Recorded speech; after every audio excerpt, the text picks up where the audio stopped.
Shalom, saya Joinda Ernita Fuli akan mempresentasikan hasil kerja saya. Yang pertama tentang gerakan kontra-reformasi. Latar belakang timbulnya kontra-reformasi. Kontra-reformasi bukan berarti bahwa gereja Katolik telah berpaling pada pemikiran Protestan, tetapi berupaya mengubah penyimpangan yang merupakan pelanggaran yang tidak dapat diterima oleh gereja Katolik. Ketika GKR melihat bahwa telah terjadi pembaharuan oleh para reformator pada tubuh gereja, di mana para reformator menilai bahwa telah terjadi penyimpangan-penyimpangan dari dasar yang sebenarnya, maka gereja Katolik perlu membuat tanggapan yang resmi dan definitif terhadap Luther. Kira-kira tahun 1540, Luther telah menjadi nama yang hampir dikenal di seluruh Eropa. Tulisan-tulisannya dibaca dan disaharikan dengan antusias yang berbeda-beda derajatnya, bahkan di lingkungan kegerejaan yang tertinggi di Italia. Maka GKR harus melakukan sesuatu. Ajaran Luther diterima oleh cukup banyak orang yang di mana-mana timbul kelompok-kelompok yang hidup sesuai dengan ajaran reformasi. Maka terpaksalah GKR mencari jawaban terhadap tantangan ini yang disebut kontra-reformasi. Yang berikutnya tentang tokoh-tokoh gerakan kontra-reformasi. Yang pertama, Johann Eck, 1486 sampai tahun 1543.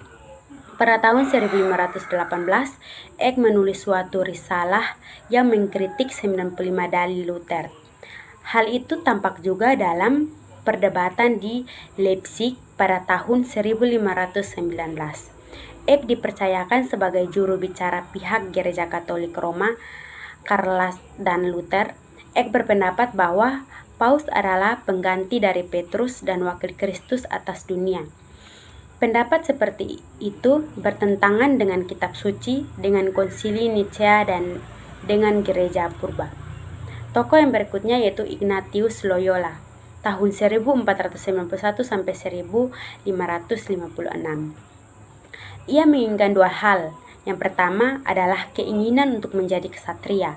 Angan-angannya yang kedua adalah menjadi pengikut Kristus dalam segala kesulitan dan meneladani kehidupan para kudus.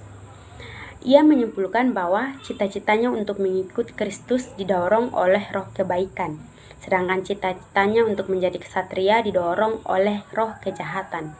Inilah yang mendorongnya untuk mulai bertobat. Tokoh yang berikutnya yaitu Teresa dari Avila, tahun 1515 sampai 1582. Pada tahun 1559, seorang malaikat membakar hatinya. Kini Teresa menyerahkan kehidupannya kepada pengakuannya. Tetapi pengalamannya itu ke dalam kitab yang berjudul Kehidupan yang diselesaikan pada tahun 1562. Serikat ini sangat menekankan kesucian, kemiskinan, dan doa kontemplatif. Para biarawan hidup dari sumbangan dan usaha sendiri. Serikat ini juga berkarya di Indonesia. Tokoh yang berikutnya yaitu Robert Bellarminus, tahun 1542 sampai 1621.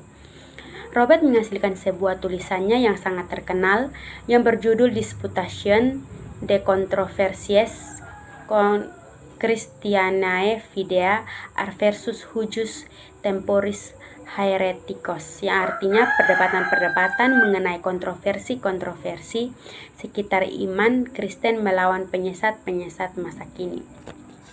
Dalam tulisan-tulisannya tersebut, ia menguraikan ajaran Katolik secara sistematis dalam rangka melawan ajaran para pemimpin reformasi pada saat itu.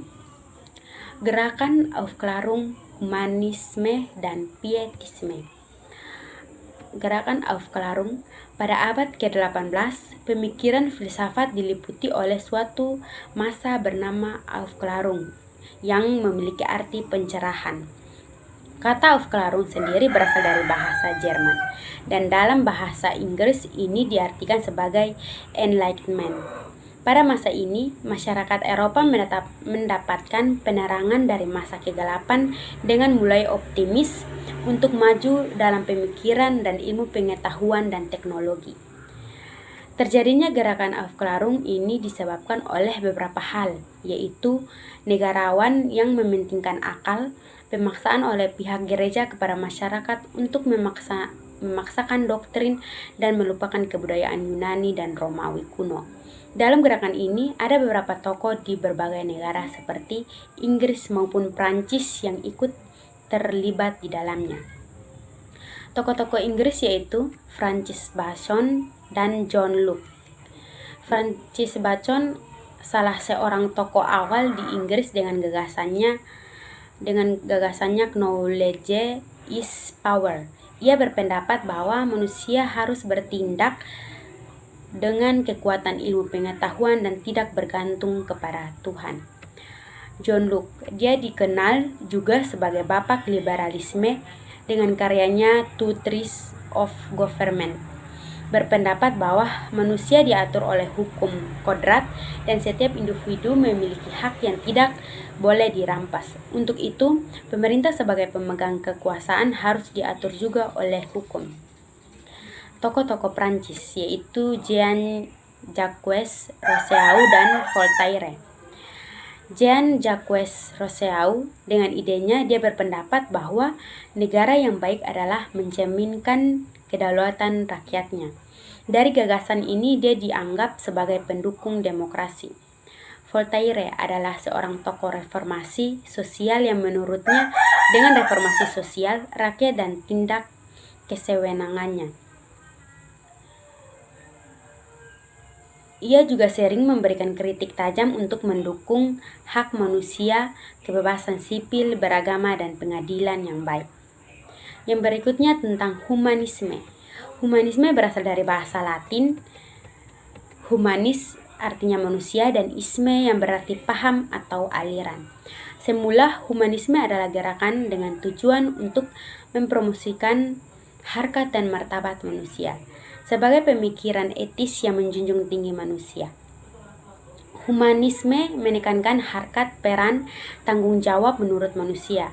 Menurut humanisme, manusia mempunyai kedudukan yang istimewa dan berkemampuan lebih dari makhluk lainnya karena mempunyai rohani.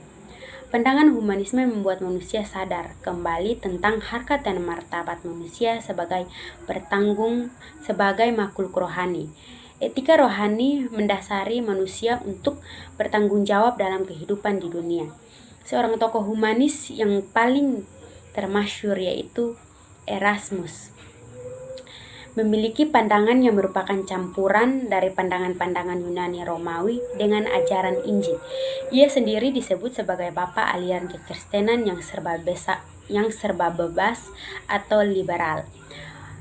Baginya, ajaran filsafat kafir tentang logos hanya disempurnakan oleh Injil dan teologi Kristen. Gereja harus makin dipengaruhi oleh semangat humanis sehingga gereja dapat berbalik pada kesuciannya yang semula. Yang berikutnya tentang pietisme. Pietisme adalah sebuah gerakan di lingkungan Lutheranisme yang muncul di Eropa Barat pada akhir abad ke-17 hingga pertengahan abad ke-18. Dengan menekankan kesalehan dan penghayatan iman pada perkembangan gereja-gereja Protestan sesudah reformasi, pada saat yang sama pengikutnya berusaha menjaga apa yang telah diajarkan para reformator agar tidak terjadi penyimpangan. Diawali dari pernyataan protes dari berbagai pihak atas kekurangan gereja, banyak yang menganjurkan kebangkitan kembali kekristenan yang praktis dan saleh. Pengakuan dosa, altar, mimbar, dan semua aktivitas di dalam gereja hanya memuaskan otak tetapi tidak pada rohaninya. Pietisme adalah reaksi terhadap suasana gereja yang suam dan terhadap semangat dunia yang sudah merajalela di dalam masyarakat Kristen. Orang pietis sangat menyesalkan sifat intelektualistis waktu khotbah-khotbah yang diperdengarkan di mimbar-mimbar gereja, baik di gereja Lutheran di Jerman maupun gereja Calvinis di Belanda. Terima kasih. Tuhan Yesus memberkati.